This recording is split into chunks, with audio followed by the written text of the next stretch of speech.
Désolé à tous pour ce petit imprévu. On a malheureusement réessayé, mais ça n'a pas fonctionné. On a perdu Internet et donc on va filmer ce message. Et lorsque vous le verrez, eh bien, j'espère que vous pourrez profiter quand même de tout cela. Comme la semaine dernière, finalement, je vais vous encourager à prendre un temps de louange. Vous regardez un message sur Internet, donc je vous invite à mettre en pause et à passer un moment pour louer Dieu, et à vous mettre dans la présence de Dieu pour profiter de ce moment, indépendamment des soucis techniques qu'il y a pu y avoir. Ce matin, je ne sais pas si vous aviez pu voir le titre du message, c'était « Jésus surpris » avec un petit point d'interrogation. Est-ce qu'il est possible de surprendre Jésus ? À deux reprises dans les évangiles, on voit que Jésus est dans l'étonnement, dans la surprise. Les deux passages concernent la foi. Je vais lire d'abord dans Luc, au chapitre 7, les 10 premiers versets, et pour vous remettre dans le contexte, Jésus, il vient de faire ce qu'on appelle le sermon sur la montagne, c'est-à-dire une série d'enseignements, une prédication, d'un encouragement, avec particulièrement ce message sur les béatitudes, « Heureux celui qui », par exemple, « Heureux celui qui est humble, car il héritera du royaume des cieux ». Et à la suite de ça, voilà ce qui nous est dit. Après avoir prononcé toutes ces paroles devant le peuple qui l'écoutait, Jésus entra dans Capernaum. Un officier romain avait un esclave auquel il était très attaché et qui était malade, sur le point de mourir. Il entendit parler de Jésus et il lui envoya quelques anciens des Juifs pour lui demander de venir guérir son esclave. Ils arrivèrent vers Jésus et le supplièrent avec insistance, en disant « Il mérite que tu lui accordes cela, car il aime notre nation et c'est lui qui a fait construire notre synagogue. » Jésus partit avec eux. Il n'était plus très loin de la maison quand l'officier envoya des amis vers lui pour lui dire « Seigneur, ne prends pas tant de peine, car je ne suis pas digne que tu entres sous mon toit. C'est aussi pour cela que je n'ai pas jugé bon d'aller en personne vers toi. Mais dis un mot et mon serviteur sera guéri. En effet, moi aussi, je suis un homme soumis à des supérieurs et j'ai des soldats sous mes ordres. Je dis à l'un pars et il part, à un autre viens et il vient, et à mon esclave fais ceci et il le fait. » Lorsque Jésus entendit ces paroles, il admira l'officier et, se tournant vers la foule qui le suivait, il dit « Je vous le dis, même en Israël, je n'ai pas trouvé une aussi grande foi. » De retour à la maison, les personnes envoyées par l'officier trouvèrent l'esclave en bonne santé. Dans cette version, il est écrit « Jésus admira l'officier ». Donc, le mot utilisé en grec, c'est vraiment dans le sens de l'étonnement. Jésus, il est surpris pour la foi de cet officier romain. Et qu'est-ce qu'on peut dire finalement de cet officier ? Qu'est-ce qu'on dit de lui ? Tout d'abord, cet homme, ce n'est pas un juif. Contrairement à Paul, où il est précisé que c'est un juif avec la citoyenneté romaine, lui, c'est un officier romain. Pourtant, il habite ici au milieu des juifs. C'est pas un juif, donc c'est un ennemi. Qui plus est, un membre de l'armée. Donc on pourrait dire qu'il cumule un certain nombre de points négatifs. Il est romain, il est soldat, il est officier. C'est pas quelqu'un vers qui on peut s'attendre à ce qu'il y ait un bon contact parmi les Juifs. Comme on peut le voir dans la suite des évangiles, il y a une certaine tension entre les Juifs et les Romains. Les chefs des prêtres, lorsqu'ils accusent Jésus, lorsqu'ils cherchent à le piéger plutôt, ils vont lui dire par exemple « Est-ce qu'on a le droit de payer l'impôt ?» En se disant, s'il dit non, on peut dire qu'il fait des troubles pour une révolte et on va pouvoir le faire arrêter. À d'autres moments, de la même manière, Paul, il me semble, est accusé de fomenter des troubles à l'ordre romain, qui était un crime, entre guillemets, passible d'au moins emprisonnement. Donc il y a une tension entre Rome et le peuple juif. Ce qui est compréhensible puisqu'ils ont conquis l'ensemble de la région. Pourtant, cet homme, il est bien intégré. Déjà, il a une maison. Alors, ça peut paraître un peu rigolo de dire ça, mais Jésus, il est marqué que Jésus, il va vers la maison de cet homme, pas vers le camp dans lequel cet homme dirige ses soldats, pas vers une forteresse romaine. Et d'ailleurs, il n'y avait pas de traces archéologiques de camp romain à cet endroit, ni de raison militaire ou stratégique pour ériger un camp à cet endroit. Donc cet homme, il est dans sa maison. Et s'il habite là, c'est qu'il a choisi. À la fin de leur carrière militaire, les Romains avaient la possibilité soit d'avoir un peu de terre, soit d'avoir de l'argent pour les remercier de leur carrière. Peut-être que cet homme a reçu ce lopin de terre en prime de départ, peut-être qu'il a utilisé son argent pour acheter, mais il a choisi d'habiter au sein du peuple juif, d'habiter dans une ville remplie de juifs qui sont potentiellement ses ennemis. Et ça peut paraître un peu simple, mais je pense qu'il y a là une preuve que cet homme, il est attaché. Il est attaché à la fois aux Juifs, mais il est attaché aussi à Dieu, et ça, c'est ce qu'on va voir un peu après. Cet homme, il est intégré dans sa société. On voit juste après qu'il est marqué qu'il entendit parler de Jésus. Il est à l'écoute de ce qui se passe. Peut-être que c'est un serviteur, peut-être que c'est un ami, peut-être que c'est un voisin qui lui a raconté ce que Jésus vient de dire lors du sermon sur la montagne. En tout cas, il a entendu parler. Et il y croit, puisqu'il envoie du monde pour que quelqu'un vienne guérir son serviteur. D'ailleurs, c'est même marqué son esclave. Et ça, c'est un autre point intéressant qui décrit cet officier romain. Il a quand même un cœur pour son serviteur. C'était un esclave. Un esclave, sur un plan social, ça n'avait aucun rang. C'était un meuble ou un animal. Voilà, un esclave, il était blessé, malade, il mourait, c'était pas très grave, on allait en acheter un autre. Il n'avait pas de rang. Pourtant, cet homme, il est marqué qu'il est attaché à cet esclave. On peut y voir peut-être une certaine, entre guillemets, humanité dans le cœur de cet homme. Ensuite, il a une bonne réputation. Ceux qu'il envoie chercher Jésus, c'est pas juste ses voisins, c'est pas des soldats, c'est pas des gens de sa famille, ce sont des anciens des Juifs. Alors ça veut pas dire des vieux, hein, ça veut dire des gens qui ont une responsabilité. C'est un peu comme s'il envoyait des gens du conseil municipal pour mettre un lien par rapport à maintenant. Donc, si ces personnes ont accepté d'accéder à la requête de cet officier, c'est qu'il a quand même une bonne réputation, c'est qu'il l'estime. D'autant qu'il n'est pas écrit qu'ils y vont parce qu'ils ont peur de lui. Et qu'est-ce qu'ils disent, ces anciens? Ils disent « Il mérite que tu lui accordes cela ». Ça, c'est une preuve quand même de témoignage intéressante. Il mérite que tu lui accordes cela. D'une certaine manière, cet homme est digne. Digne que toi, qui fais des miracles, qui guéris, quelle que soit la conviction profonde de ces anciens d'Israël. Il mérite que tu viennes chez lui. Et pourquoi? Eh bien, les deux raisons qu'il donne, je trouve, sont vraiment très intéressantes. Premièrement, il aime notre nation. Ce n'était pas une nation, Israël, à cette époque. C'était un des peuples soumis à Rome dans l'Empire romain. Qu'est-ce qu'on peut voir à travers ça? Alors, on peut faire que des hypothèses. Peut-être qu'il aime la nation en termes, on va dire, culturels. Les Juifs dans leur ensemble, avec leur appartenance religieuse, avec leur culture, avec leur foi. Il faut se rappeler qu'à l'époque, le temple était toujours debout. La foi avait une part très importante au sein du peuple d'Israël. À l'heure actuelle, la nation d'Israël est une nation qui est détachée du culte, comme ce n'était pas le cas à l'époque. À l'époque, les prêtres avaient un pouvoir politique énorme, avec les sacrifices qui avaient toujours lieu. Donc, si cet homme aime la nation d'Israël, comme il est écrit à cette époque, il y a probablement une attache aussi à la part religieuse, à la part de foi du peuple d'Israël. Peut-être qu'on peut imaginer qu'il connaît les écrits et qu'il aime la nation au sens où Dieu l'entend, un peuple qui a un territoire. Mais ça, ce sont des hypothèses. En tout cas, il aime la nation. Et, deuxièmement, il a construit notre synagogue. Là aussi, ça peut paraître amusant de remarquer cela. Il a donné un peu d'argent pour participer à la construction. Il a fait construire. Je ne sais pas si vous avez une notion un peu du coût de la construction. À l'heure actuelle, si vous voulez construire une petite maison, je dirais que vous en avez pour 200-300 000 euros avec le terrain. Si vous voulez construire une église, ça va coûter plus cher déjà.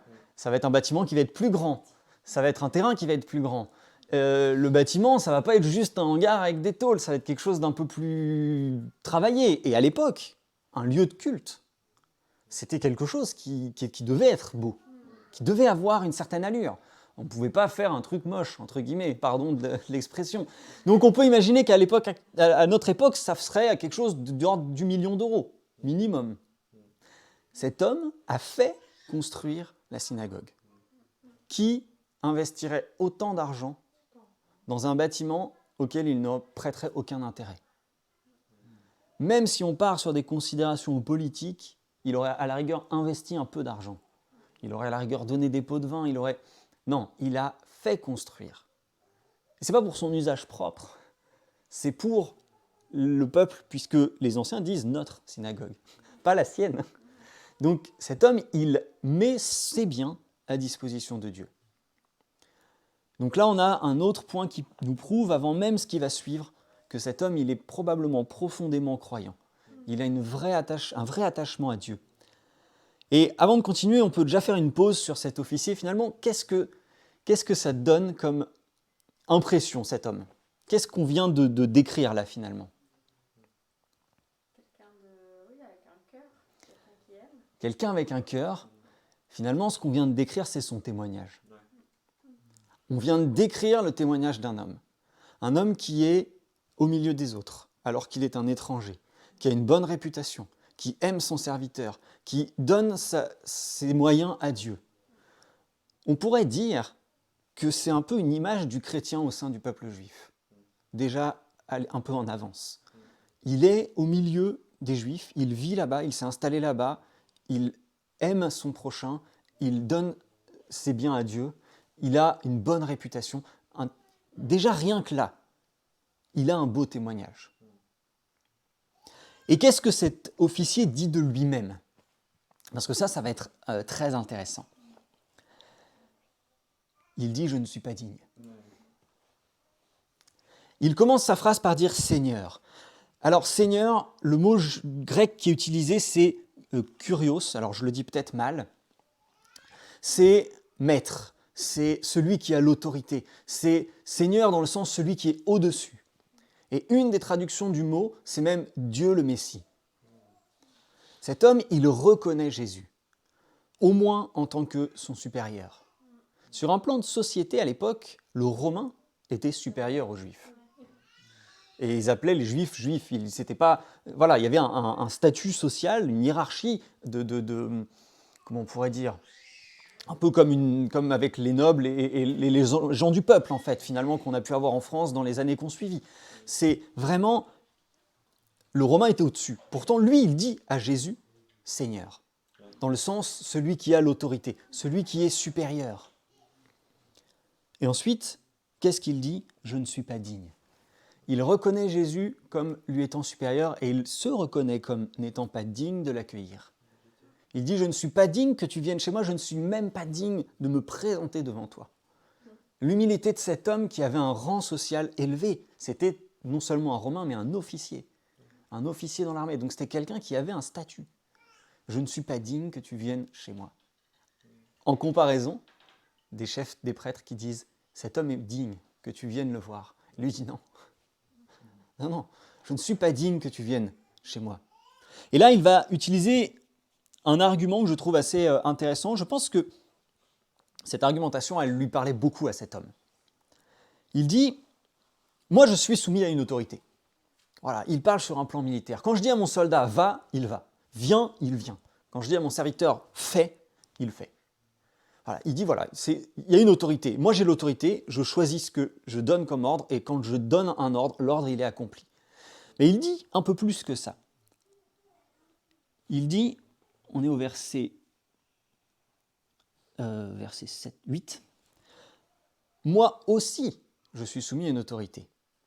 Il vient de qualifier Jésus de Seigneur, de celui qui est au-dessus, qui a l'autorité. Et il dit, comme toi, je suis soumis à une autorité. Il reconnaît non seulement l'autorité de Jésus, mais il reconnaît l'autorité sous laquelle Jésus est placé. Et donc, il va dire à Jésus, tu es supérieur à moi, et il y a encore une autorité au-dessus. Et il ne fait pas un parallèle en disant, moi, quand je donne un ordre, voilà ce qui se passe. Et voilà ce qui peut se passer quand toi tu donnes un... Il va se mettre sous l'autorité de Jésus. Il va dire, tu es sous une autorité encore supérieure, Et comme moi, quand je donne un ordre, je n'ai besoin que de dire un mot, dis un mot. Il demande à Jésus un mot. Et c'est cette fois que Jésus pointe du doigt, en disant, il est dans l'admiration devant cet officier. Cet officier romain, il reconnaît Jésus comme son Seigneur, il reconnaît que Jésus est soumis à une autorité encore plus grande, et il dit, il te suffit de dire un mot. Et ce qui est très intéressant, c'est qu'il n'attend pas de réponse. C'est pour ça qu'il donne plusieurs exemples. Il dit, je dis, va, viens, fais ceci. Pourquoi ? D'une certaine manière, il dit à Jésus, eh bien, si tu dis un mot, mon serviteur sera guéri. Si tu ne dis pas un mot, il ne sera pas guéri, mais c'est toi qui as l'autorité. Il se place sous l'autorité de Jésus. Et c'est ça que Jésus, il admire comme foi. Il dit, cet homme, il a la foi non seulement de croire que d'un mot, je peux guérir son serviteur, mais il me laisse l'autorité. Et qu'est-ce que Jésus va répondre à cet homme ? Je n'ai pas vu l'autorité de foi. Il ne dit pas ça à cet homme, il dit ça à la foule. Il se retourne vers la foule et il dit, regardez, je n'ai trouvé de foi comme cet homme nulle part en Israël. Mais à l'homme, il ne répond pas. Pourtant, le serviteur est guéri. Il va au-delà encore. Il va encore plus loin que la foi de cet homme. Cet homme, il avait la foi que d'un mot, Jésus pouvait guérir son serviteur. Il n'a pas demandé à Jésus, fais une prière. Il n'a pas demandé à Jésus, donne-moi une consigne. On peut se rappeler de Naaman, le lépreux qui est guéri, et qui dit au prophète, qu'est-ce que je dois faire ? Le prophète dit, va te laver dans le fleuve. Il ne demande pas à Jésus de venir imposer les mains à son serviteur. Il ne demande pas à Jésus de donner un linge qui a touché son visage pour le mettre sur son serviteur pour qu'il se guérisse. Il dit à Jésus, dis un mot. Et Jésus, il guérit sans rien dire. Parce qu'il a l'autorité encore au-dessus. Voilà une foi qui paraît tellement étonnante, tellement surprenante, suffisamment surprenante pour que Jésus soit étonné. Je trouve que c'est une leçon assez intéressante de se mettre en relation avec cet homme, en parallèle avec cet homme. Cet homme, c'est un étranger. C'est quelqu'un qui, sur le plan peut-être des disciples, peut-être des autres juifs, c'est quelqu'un qu'il ne faut pas fréquenter. C'est un officier romain. C'est un ennemi militaire et c'est un étranger au peuple juif. Il n'avait peut-être même pas le droit de rentrer dans le temple, cet homme, s'il se rendait à Jérusalem. Et pourtant, cet homme avait une foi. Et si on lit la suite de ce qui se passe dans le Nouveau Testament, on peut arriver aux Hébreux et Paul, qu'est-ce qu'il dit dans la lettre aux Hébreux ? Il dit que c'est par leur foi qu'Abraham et les anciens ont été reconnus justes.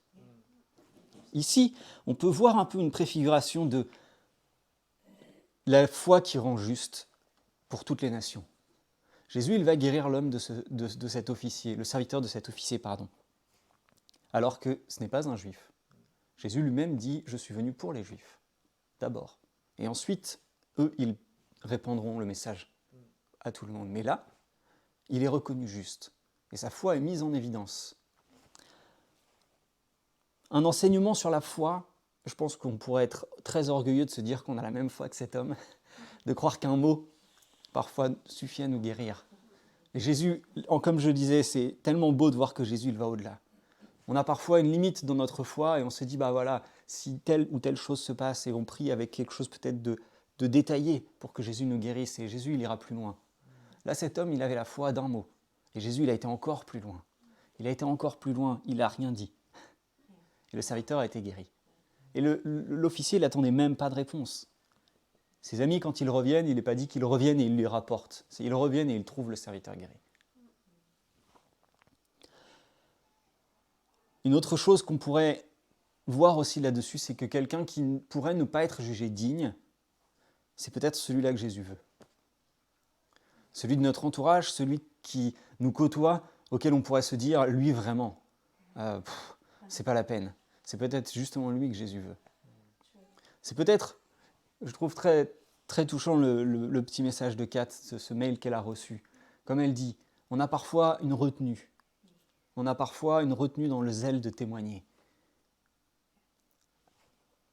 Qu'est-ce qui nous dit que celui que l'on regarde peut-être pas avec mépris, mais qu'on juge non digne, peut-être que lui, il a une foi plus grande que la nôtre. Soyons attentifs à ne pas surprendre Jésus de la mauvaise manière. Je ne vais pas rentrer dans les détails, mais si vous lisez Marc chapitre 6, des versets 1 à 6, vous verrez Une autre situation dans laquelle Jésus a été dans l'étonnement. Mais cette fois-ci, c'était par rapport à l'incrédulité. Les gens de Nazareth, il retourne dans sa ville natale. Nazareth, c'est en Galilée, et Jésus il vient de faire toute une partie de son ministère en Galilée. Il a fait des miracles, il a fait des prédications, des enseignements, il a fait énormément de choses. Et dans cette ville de Nazareth, il ne fait que peu de miracles. Et il est étonné de leur incrédulité. Ils avaient à leur disposition la même chose que tous les autres. Même si les moyens de communication n'étaient pas ceux qu'on a actuellement, ils avaient à leur disposition la même chose. Ils avaient même Jésus qui est venu dans leur synagogue, qui a enseigné, qui était là. Et ils ont refusé de croire. Ils ont rejeté. Soyons attentifs à ne pas tomber dans le côté du manque de foi, alors qu'on a à notre disposition tellement de choses. Je vous encourage vraiment à reprendre les évangiles, à reprendre la Bible et toujours vous dire qu'il peut y avoir quelque chose d'autre. Ce sont des épisodes qu'on connaît. Si vous avez lu votre Bible plusieurs fois, votre Nouveau Testament plusieurs fois, vous avez forcément entendu parler de ces histoires. Et parfois on passe dessus en se disant « Ah, bah, c'est un miracle de Jésus ». Parfois Jésus, il veut nous dire un peu plus que ça. Je pense qu'on est limité par les mots qui sont employés. On a parfois la difficulté d'appréhender vraiment. On voit Jésus dit « Je ne trouve pas une foi aussi grande ailleurs dans Israël ». Ça ne parle peut-être pas. J'aimerais un jour pouvoir vraiment ressentir ce que Jésus a voulu dire. Ressentir ce que Jésus a pensé, le message qu'il a voulu passer. Avec la conviction de ces mots. Je vous encourage vraiment à lire votre Bible et à méditer ce qui est écrit dedans. On trouve toujours des merveilles supplémentaires. Et je voudrais terminer par la prière. Seigneur, je te remercie de ce que tu nous enseignes jour après jour. Merci parce que tu ne limites pas ton salut au peuple que tu as choisi. Tu nous l'as ouvert, Seigneur. Tu t'es offert pour nous et tu nous as réconciliés avec Dieu. Tu nous as permis de nous approcher de toi et je te prie de garder notre foi. Garde-nous dans notre attitude, dans nos comportements et qu'on puisse, comme cet officier qui est décrit ici, avoir un bon témoignage. Avoir un cœur aimant pour les autres. Avoir une attitude qui soit juste envers toi. Ne pas nous attacher à nos biens comme s'ils étaient notre propre propriété, notre dû, mais comme ce qu'ils sont, c'est-à-dire quelque chose que tu nous as confié. Merci encore pour tous tes enseignements. Et je te remets cette semaine pour chacun de mes frères et sœurs. Je te prie de les bénir et de les garder. Parle-leur à travers leur temps de prière et de méditation. À toi soit la gloire, Seigneur. Amen. Merci d'avoir passé ce temps avec nous, même s'il y a eu quelques petits imprévus. J'espère que ça ne vous a pas trop perturbé. Je vous souhaite un bon dimanche et j'espère que vous serez parmi nous mardi soir à la réunion de prière. On se retrouve sur Zoom pour prier ensemble et on passe des moments bénis à chaque fois. N'hésitez pas à nous contacter si vous avez envie de vous joindre à nous et si vous apprenez, si vous avez découvert le lien pour ce message de ce matin par un ami, eh bien, interrogez cet ami si vous êtes intéressé pour nous rejoindre aussi. Je vous encourage à venir dimanche prochain pour un nouveau temps dans la présence de Dieu. Et encore une fois, bonne semaine.